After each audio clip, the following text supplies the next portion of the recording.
ये commercial plane landing के लिए बिल्कुल रेडी था, लेकिन रनवे से चंद मीटर्स ही दूर ये हादसा हुआ। एक परिंदा जोर से कॉकपिट स्क्रीन पे आ लगा। खुशकिस्मती थी कि स्क्रीन टूटी नहीं और जहाज बाहिफाजत लैंड करवा लिया गया। पर सारे जहाज इसकी तरह खुशकिस्मत नहीं होते। ज़ेम टीवी की वीडियोस में एक बार फिर से खुशामदीद। नाजरीन, यूएस एयरवेज की फ्लाइट 1549 न्यूयॉर्क एयरपोर्ट पे टेक ऑफ के लिए बिल्कुल रेडी थी। ये दिन था 15 जनवरी 2009 और दोपहर के 3:25 हो रहे थे। 1 मिनट बाद जहाज सक्सेसफुली टेक ऑफ कर गया और पायलट ने रूटीन के मुताबिक टेक ऑफ की खबर कंट्रोल टावर को भी भेज दी। ये जहाज एयरबस का A320 था, जिसमें 150 पैसेंजर्स और 5 क्रू मेंबर्स मौजूद थे। अगले 2 मिनटों तक जहाज मुसलसल एल्टीट्यूड गेन करता रहा, लेकिन 2818 फीट की ऊंचाई पर पायलट ने कनाडा गीज का एक बहुत बड़ा झुंड अपने रास्ते में आते देखा। वक्त बहुत कम था और जहाज का टर्न करना किसी भी सूरत पॉसिबल नहीं था। फिर वही हुआ जो कोई भी पायलट अपनी जिंदगी में फेस नहीं करना चाहता। ये परिंदे सिर्फ जहाज से टकराए ही नहीं, बल्कि इसके पावरफुल टर्बो फैन इंजन ने इनको अपने अंदर सक कर लिया। नॉर्मली ऐसे हालात में जहाज का इंजन फेल हो जाता है और दूसरे इंजन की मदद से जहाज को करीबी एयरपोर्ट पे लैंड करवाया जा सकता है, लेकिन फ्लाइट 1549 के केस में परिंदे जहाज के दोनों इंजन में सक हो चुके थे और बदकिस्मती से सिर्फ 2800 फीट की ऊंचाई पर जहाज अब अपने दोनों इंजन की पावर खो बैठा था।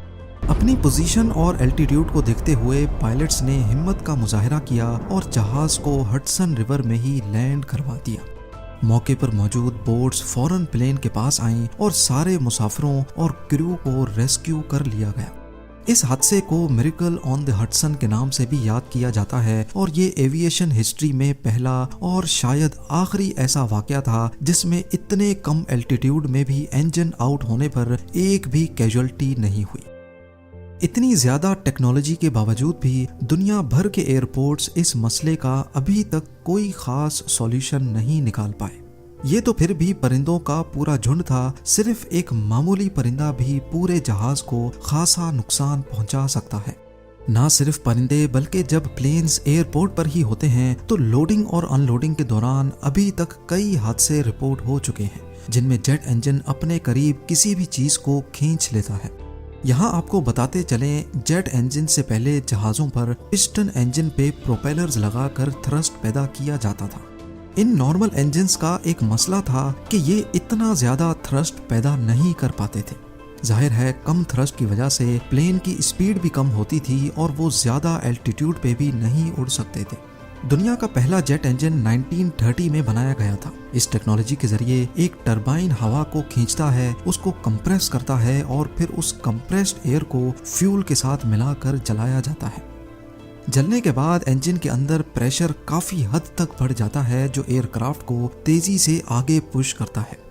नॉर्मल इंजन्स के मुकाबले में जेट इंजन का वजन भी कम होता है, ये ज्यादा फ्यूल एफिशिएंट भी होते हैं, इनका थ्रस्ट भी ज्यादा होता है और इनकी आवाज भी पिस्टन इंजन के मुकाबले में बहुत कम होती है। मिसाल के तौर पे एयरबस A320 के इंजन की बात की जाए तो अकेला इंजन 1 सेकंड में 1250 केजी हवा को अपने अंदर सक करता है। ये हवा इंजन की फ्रंट साइड से एंटर होती है। 1250 केजी का मतलब है कि अगर इंजन चल रहा होगा तो ये अपने सामने आने वाली किसी भी चीज को आसानी से खींच सकता है, जिसमें कोई लगेज भी हो सकता है, कोई दरख्त, कोई क्रू मेंबर या फिर हत्ता के कोई छोटी गाड़ी भी। इस वीडियो में आप देख सकते हैं कि एक E-170 एयरक्राफ्ट पार्किंग में खड़ा है और इसका इंजन चल रहा है। टनल में मौजूद क्रू मेंबर के हाथ से एक कोन गलती से इंजन में सक हो जाती है और फौरन दूसरी साइड से एक फायर बॉल निकलता है। अब ये तो हमने बात की जेट इंजन के अंदर जाने वाली हवा के प्रेशर की। इंजन की बैक साइड से जो प्रेशर निकलता है इसको थ्रस्ट कहा जाता है। ये इंजन में एंटर होने वाले प्रेशर से कहीं ज्यादा होता है, करीब 100 टाइम्स ज्यादा। एयरबस A320 के इंजन से निकलने वाला थ्रस्ट 1,27,000 kg का थ्रस्ट प्रोड्यूस करता है और दोनों इंजन्स को मिलाकर बात की जाए तो ये थ्रस्ट 2,54,000 kg बनता है।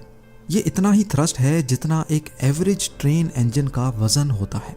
यानी ये कहना गलत नहीं होगा कि टेक ऑफ के वक्त अगर जहाज के पीछे ट्रेन इंजन खड़ा किया जाए तो वो आसानी से पलट सकता है।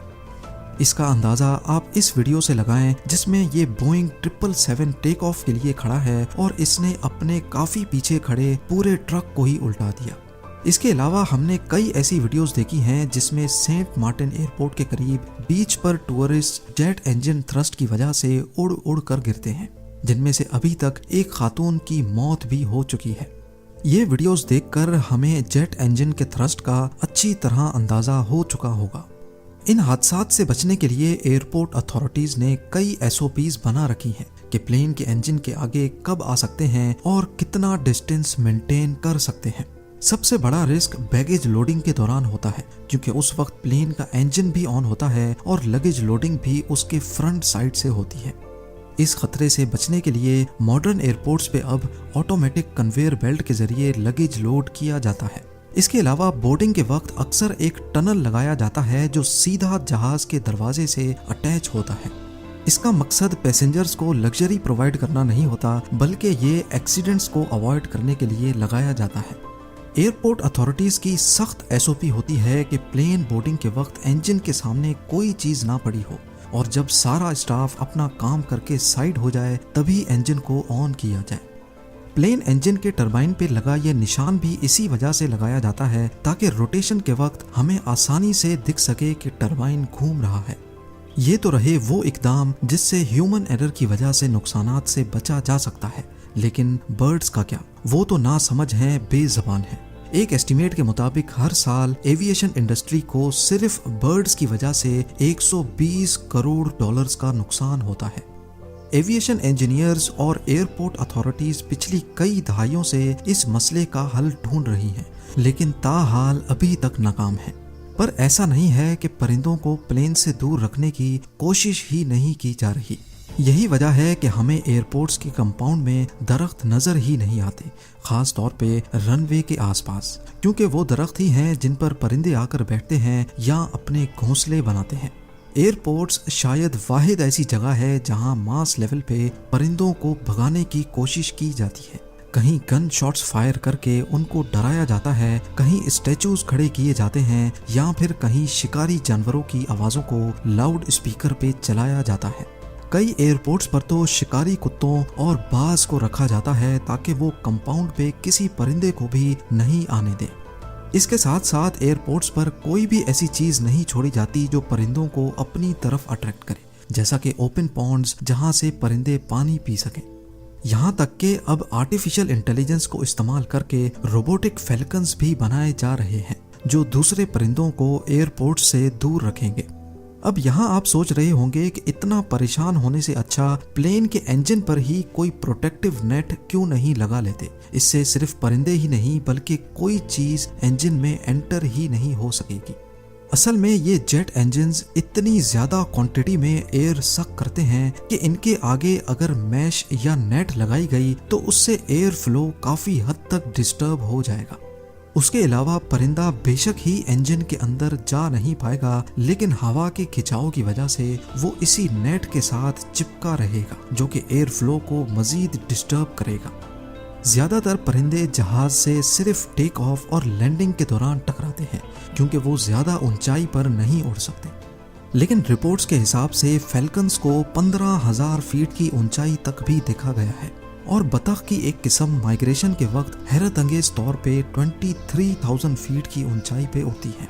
ये वो परिंदे हैं जिनको प्लेन से दूर रखने के लिए अभी तक कुछ खास नहीं किया जा सका।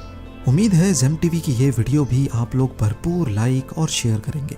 आप लोगों के प्यार भरे कमेंट्स का बेहद शुक्रिया। मिलते हैं अगली शानदार वीडियो में।